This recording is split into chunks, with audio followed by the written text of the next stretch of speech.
This is Stigma, where we talk with leaders from many industries about how mental health and addiction have impacted their lives. Many people suffer silently from mental illness, addiction, depression, anxiety, and trauma. They never seek help because of stigma. In this podcast, host Stephen Hayes and his guests share their stories of recovery in order to encourage others to do the same. Here's Stephen. Welcome back to another episode of the Stigma podcast. Today, Alexander Holt joins us. He is the founder of Limitless Ventures, which is an impact investment firm that looks to fund companies seeking to help people struggling with addiction. The mission at Limitless, which Alexander will tell us a little bit more about here in a few minutes, is to combine venture money and philanthropic capital to scale multi-disciplinary solutions for people impacted by mental health challenges as well as addiction challenges. And listen, that's a mission that's really aligned with how I see the world and what I'm up to. So I'm excited for this conversation. Glad to have him here today. We were introduced to each other by a family office who we both know that's focused on this space as well. And there's a bunch of ways to get in touch with Alexander. I'll link all of his information and his contact information, everything in the show notes. But without further ado, Alex, thanks for coming on, man. Thanks for having me, Steve. Yeah, I'm really excited about this. I've enjoyed getting to know you recently. We have a lot of common life experience, or a lot of life experience in common, and our focus is very similar. I'm excited about this. So I'd love to have you start by just sharing your story with our audience. Well, thanks, and I really appreciate what you're doing for the space as well, and having this podcast and changing perspective, I think is the hardest thing to do. So kudos to you for doing the hard work. Well, I appreciate that. Thank you, man. And I'd love to kind of help our audience understand sort of your bio and what you've been up to and why you're motivated to be working in this space.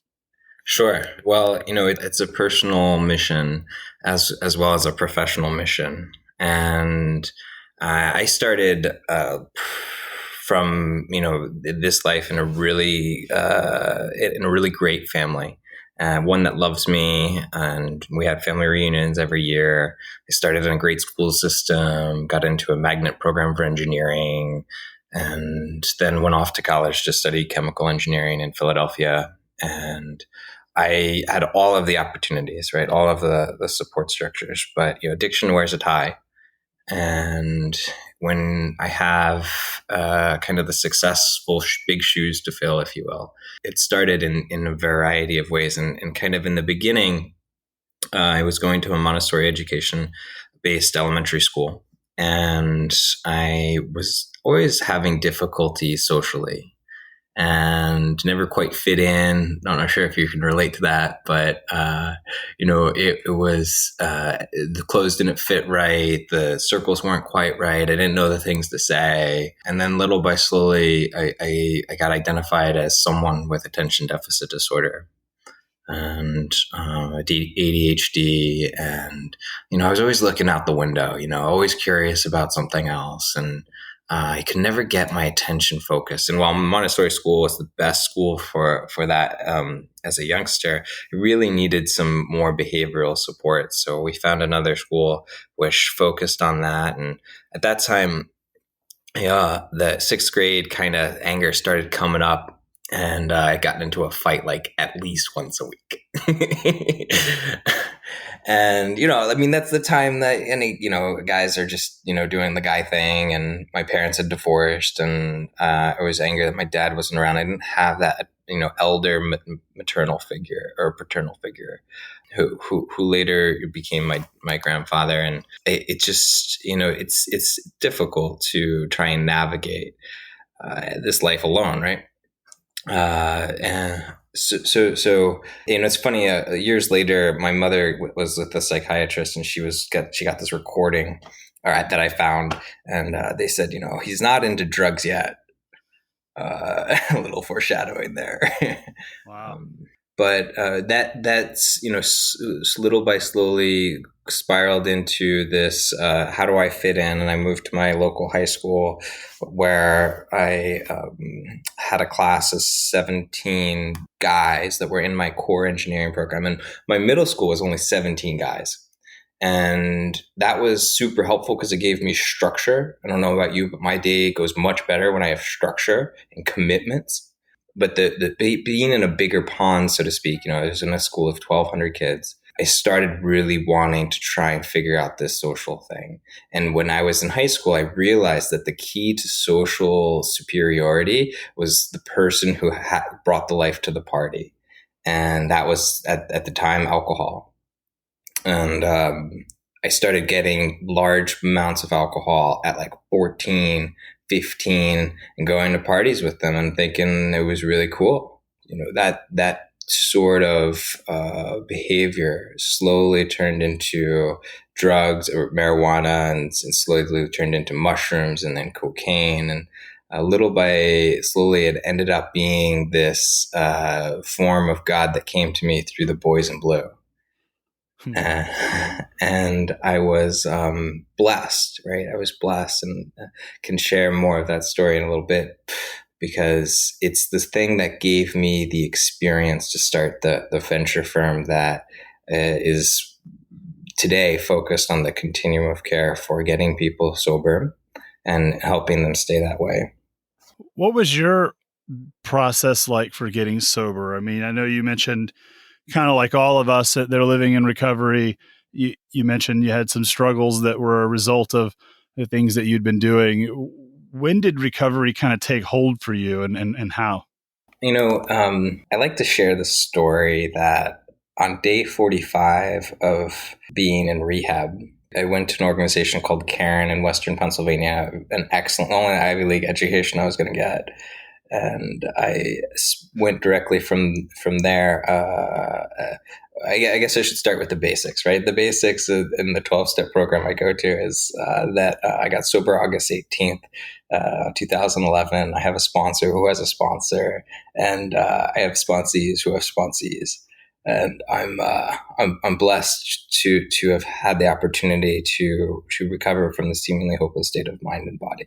And it's as a direct result of my higher power working in my life, which I choose to call God just as a one-syllable word to describe all of the seen and unseen forces acting in this universe. If we look up, there are a lot of stars out there, and there are a lot of things, and we're just a small piece of biology on this planet.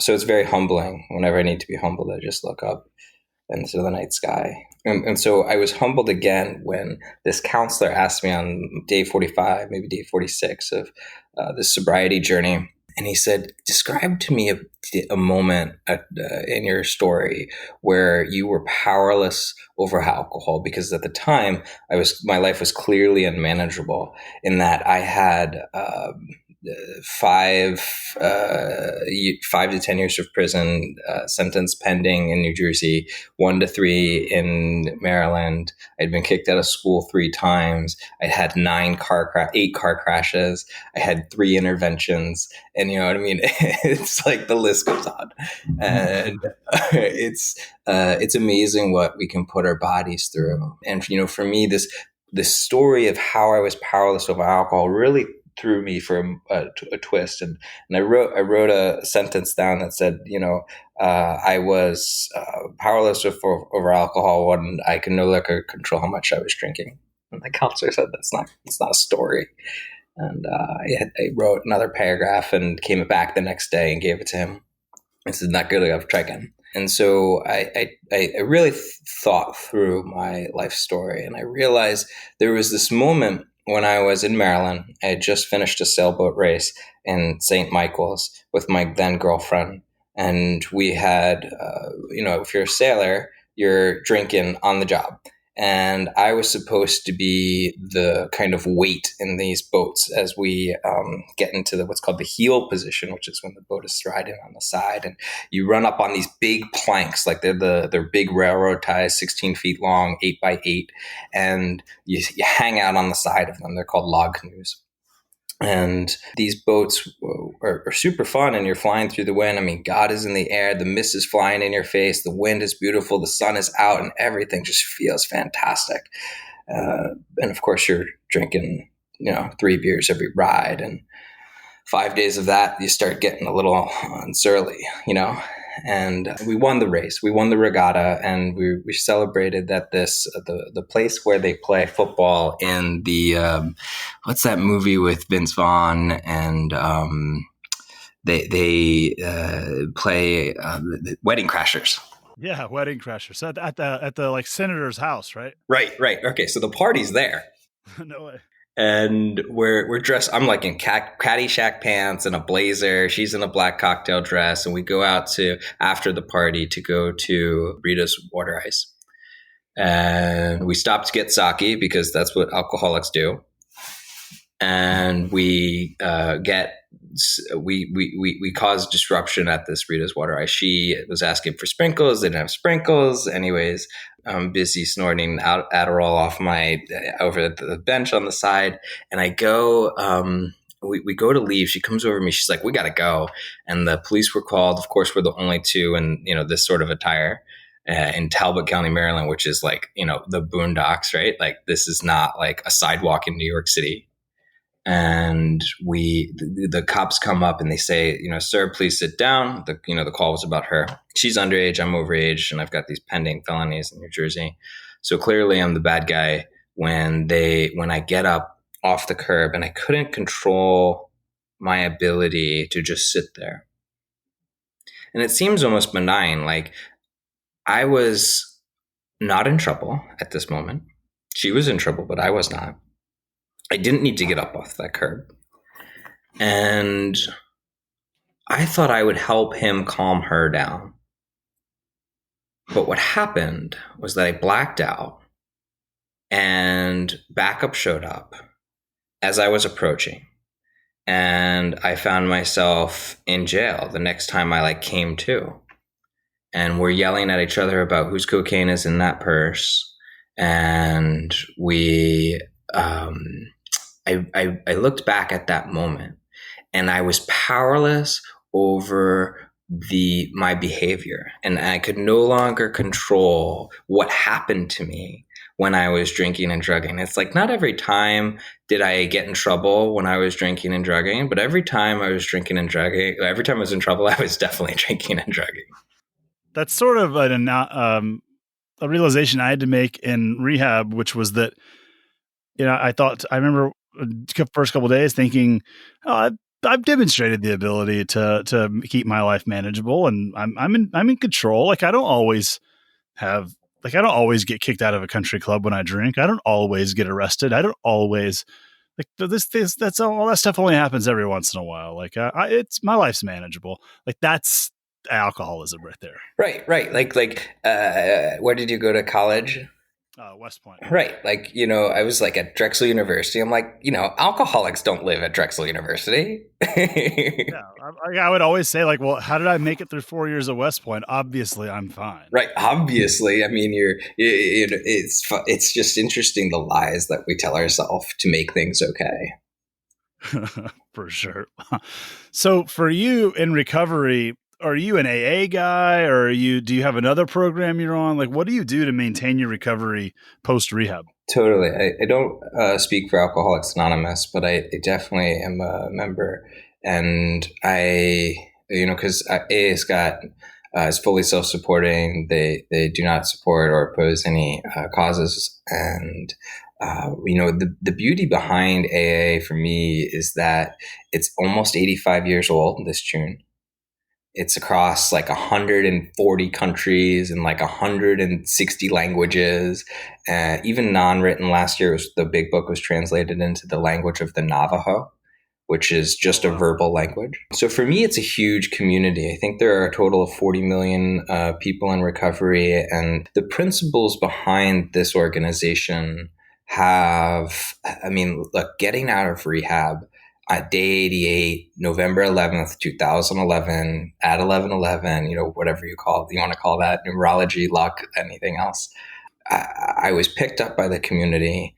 I was driven to a meeting, directly to a meeting. I was driven to would be my home, my sober living home for 30 days or 60 days down there. And then I was given a job. I was given a haircut. I was given 13 letters of recommendation as evidence from these people that I had gone through the 12-step process and been actively participating as a service member in the community. And those letters later went with me to that court in Maryland where I was with the girlfriend, or then girlfriend, who, by the way, is still drinking. I was just talking to her dad, who celebrated 8 years yesterday, and she's still out there, man. So let's shoot up a little prayer for her whenever you get a chance. Sure. And for me, AA has shown up in a lot of ways, in that it's provided a community of people to help me get sober, which I think is incredibly important, a process of recovery to help me stay sober, and a way to give back. Yeah. And I feel like that's a really important, the service component. I was just explaining that to someone this morning, that one of the most important parts of my recovery now is trying to find ways to help other people. And, what are some of the ways that you like to engage in service and recovery? Yeah. So there are lots of ways, from the simple things like being captain of the chair committee at every meeting, or being, doing the coffee meetings, making the coffee and opening the doors and greeting people, to other levels of service, which are involved in Young People's and Alcoholics Anonymous. I currently am the secretary for the board of directors that oversees the largest Eastern area conference of Young People and Alcoholics Anonymous. We canceled the conference this year due to Corona-19, but we would have had 1,800 people in Pittsburgh, and it'll be there next year. That's awesome. Yeah, the community, let me back up. The recovery community was explained to me during rehab. And man, I had no idea what that person was telling me when they said right. that. Now I think I kind of get it at 18, 19 months. Fellow what? The recovery community is just phenomenal. I mean, I don't know that I'd be here without those 40 million people. No way, man. And I mean, it's so supportive and adaptable. Like, when this stuff happened, like, I got like 12 messages, like the day that New York shut down, like, come to this online meeting, come to this phone meeting, like, we're here for you. Yeah, my group has moved online. I'm hosting my 5:30 meeting tonight. We're doing Zoom. We're using Zoom, and it's been great. I mean, there's certainly something to be said for being in that room with those other people and letting our nervous systems learn to regulate together. But I'm also enjoying the fact that I can go to 3 meetings a day, or listen into half of 2 and engage fully in 1. And I'm more plugged into the recovery community than I ever have been with all this remote stuff. Yeah. I mean, it's being geographically decentralized, I think, is the future of work and life. And I think this actually will accelerate in all communities, work, play, and spiritual, this sort of decentralized living. Yeah. So, man, I appreciate you sharing your war stories and your recovery story. And that kind of leads me to, what you're doing professionally. Can you tell me a little bit about Limitless Ventures? Sure. So, bottom line for us is actually a double bottom line. We're interested in improving mental behavioral health outcomes and creating outsized return for our investors.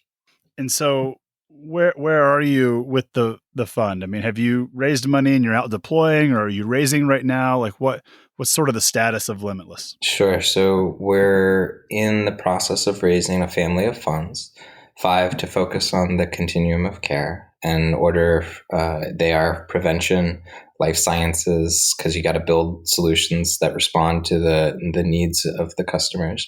Then healthcare technologies, which provide access to the care, treatment, which actual care is deployed.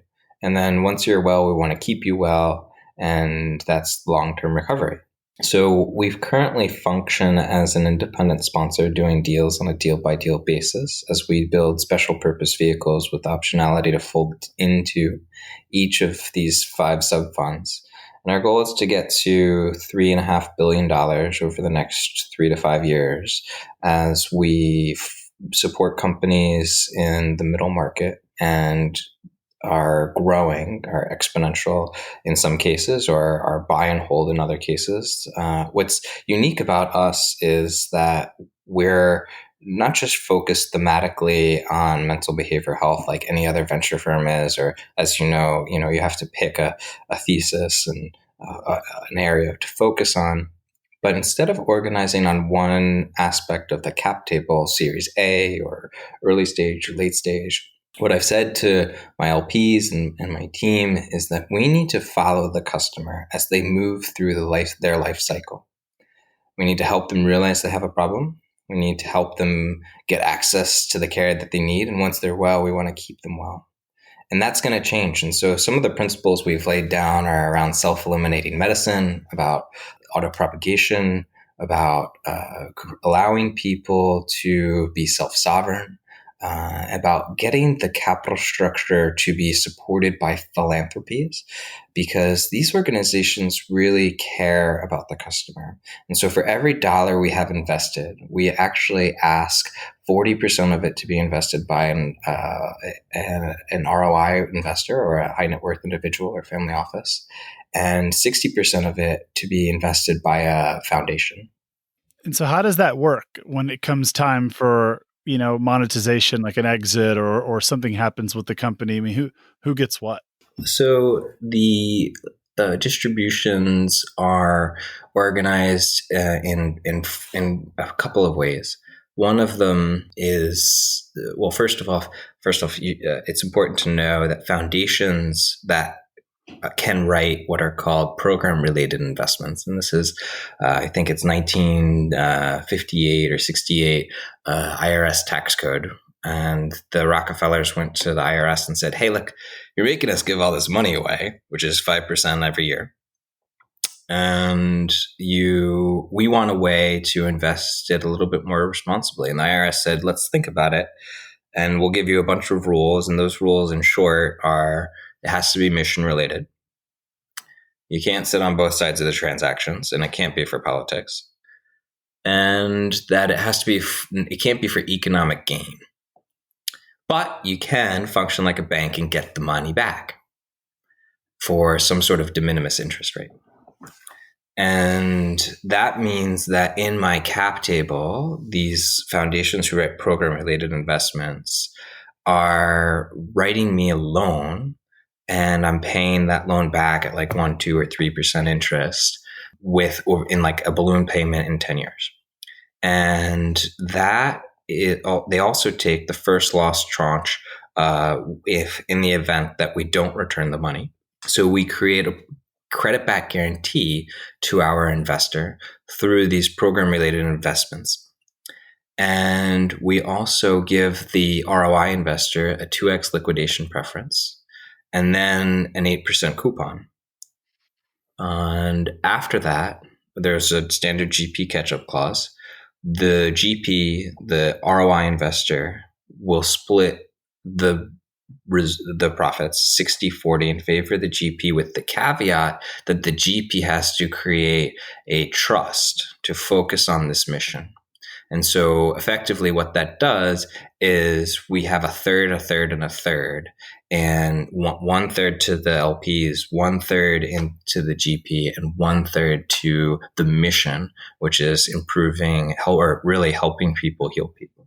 Are there any investments that you've made that you're willing to share about, or are there any? And if not, is there a typical company, an idea? Like, what would you tell an entrepreneur that is listening to this and trying to decide, should I approach Limitless? Yes, certainly. There are a number of ways to never give up, first of all, and always be moldable. It's been like, AA's got my backbone, right? Like I now don't have one sponsor. I've got like 16. First of all. And second is that these two talk about a specific use case. We did a deal, the deal that kind of launched all this. I was actually on a vision quest, making my last 9th step amends in the desert in 2017.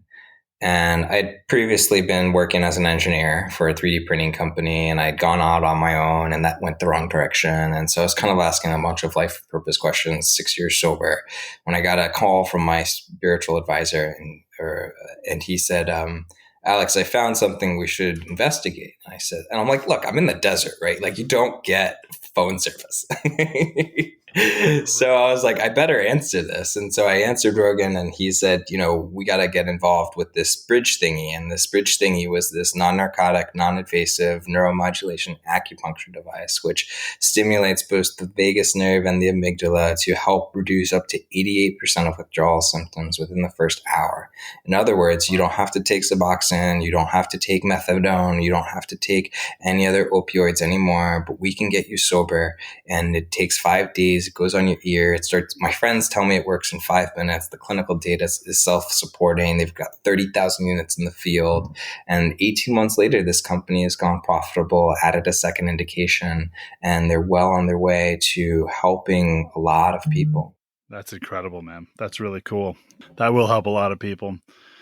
So what's next for you with Limitless? Are you actively pursuing deals? Do you spend more time fundraising? Do you spend more time with the entrepreneurs?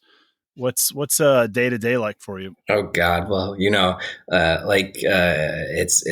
a tough job, right? So there are 3 bodies of work. There's the raising the limited partner capital. There's performing the deals, deploying them, and making sure you get the money back. That's actually the hard part. And then there's the team. And so you got to have the team in order to evaluate the deals, and you got to have the deals to go to the limited partners. And so that's been our process over the last 2 years as we've grown into other deals in the biotechnology space, which are generally not what we thought we would do, but we felt really encouraged by some of these. And I think I've introduced you to one of those entrepreneurs who is doing a lot of excellent work around opioid sparing, preventing people from actually getting into addiction who are on opioids, high opioid dependent users. And then also reducing the fragmented industry in the treatment space, that is. And that is my partner, Evan, who is 2 days of sobriety away from me. We met in rehab and have stayed in touch. And we're the only 2 people out of the 300 people we met collectively that have continuous sobriety, which is, wild, right? Like, so with those sorts of success results, and I kept in touch with most people for 3 years, and then it's trailed off. But what for me that says is that medical outcomes need to be improved.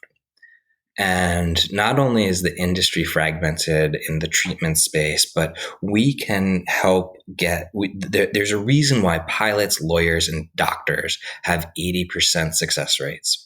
And part of it's push-pull psychology, and part of it is the hammer, so to speak. I faced a big hammer with a long tail. I could talk about that later if you want. But fortunately, for me, the state decided to forgive me for my crimes and also provide a pathway to recovery in support of my own personal recovery efforts. And I think what's critical for the treatment industry is to have its overall medical outcomes be at 80%, at par with that industry standard of doctors, lawyers, and pilots in across the board, across people who want to get well themselves, across people who are state mandated or are in prisons, those people who want to, once they get sober, raise their degree of affluence, like live in a city like New York with and get that next big job. And so, like, where are they going to live? So one of the holes in the market that my team sees, and my senior partner Greg sees this too, is that we're building the first 500-bed co-living recovery apartment for people who want to live in New York City. That's awesome. Where's that going to be? Times Square. Oh, wow. Incredible. And how will people find that? How will you How will you allocate that space? Well, it'll be 40 stories tall, so you're not going to miss it. But we should circle up, and Greg's an entrepreneur. He could be on this podcast if that's okay with you. Yeah, sure. And there are a lot of outlets. What we're going to do is we're going to team up with universities and other strategic partners in the treatment space to help provide a continuum of care that will help support people at a community level with real estate throughout their recovery. That's awesome. Well, look, man, I'm really excited about what you're doing, and I'm glad that you're doing it. There's really cool stuff going on in your world and with your efforts, and I'm really glad that you came on here to share with us. One thing that I like to ask everybody as we kind of wrap up is I like to ask about just stigma. I mean, that's obviously the title of the podcast. That's one of the topics I'm really interested in. What do you is stigma decreasing? What should we be doing? Sure. Is it a big problem? Like, what are your thoughts around that? Well, actually, I did some homework on your other podcasts, and I've been listening to you all week, and it's kind of weird. It's kind of weird. It's so you're the one. I guess so. No, I mean, I shared it with a couple other people, so I can't be the only one. But I really loved all of the other people that you've had, and thank you all to everyone else who's come before me. I think everyone's voice here is important. It takes a village. And everything from meditation to people who are, worrying themselves well, to people who, are concerned about someone who needs to get well, and developing a culture of people who are sober. So I would question. Here's the answer, in my opinion, to the question. It's if you could imagine that in the next 10 years, 500,000 new people were sober, and not just sober, right? Like their mental health was on a path to wellness, that they were practicing the principles of recovery in all of their affairs. They were being good to their friend, family, husband, wife, kid, and trying to devote themselves a little bit altruistically. What would the world look like? What kind of families would those people have? What kind of jobs would they want to participate in? How would they affect the people around them? And I think if that happens, right, we will develop a new culture. We will create a tipping point. In other words, we will hit the threshold that can, as individuals, affect groups, and those groups then can hit another tipping point, which will change culture.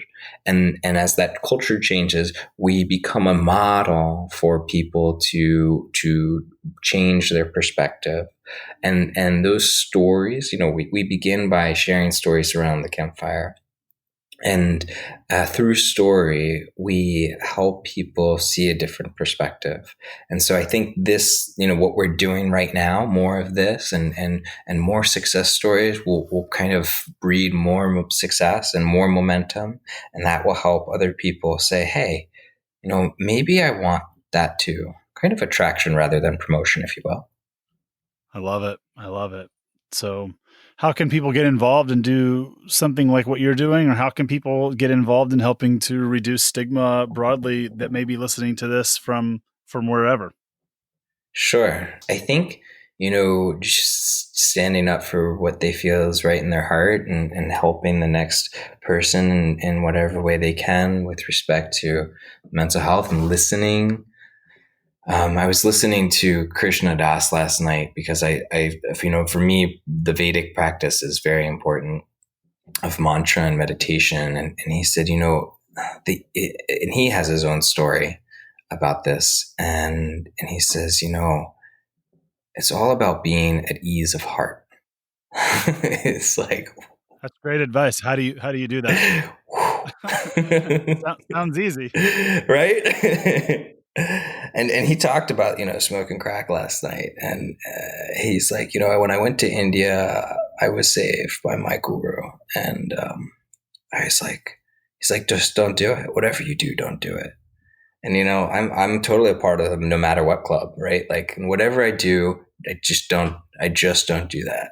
And whether it's call someone and then I can start there, and then maybe I do some inventory, or maybe I call, maybe I find a way to practice my meditation. I know for me, as I've learned through this treatment center Recovery Unplugged, I have a playlist that I go to. And that playlist, music, is something that connects all people, all languages, right? And it makes me feel better. That's awesome. Well, look, man, I think that's really helpful, and I think it's amazing all the things that you're doing, and I'm grateful that you came on and that you're willing to share your recovery story and tell us about what you're building, and I think it's going to be helpful for a lot of folks who are looking to build businesses in this space or looking to find ways to get involved. So, man, I'm really grateful for you coming on. Thank you. Yeah, and I'm grateful for being here and for having you guide us in the right direction. Thanks Awesome. so much. So just another special thank you to Alex for coming on. Thank you to our listeners for being here. We're really just grateful to have you. We love hearing from you. We'd love to have you comment on this episode. Reach out to us on social. We're on Twitter at StigmaCast. Our website is stigmapodcast.com.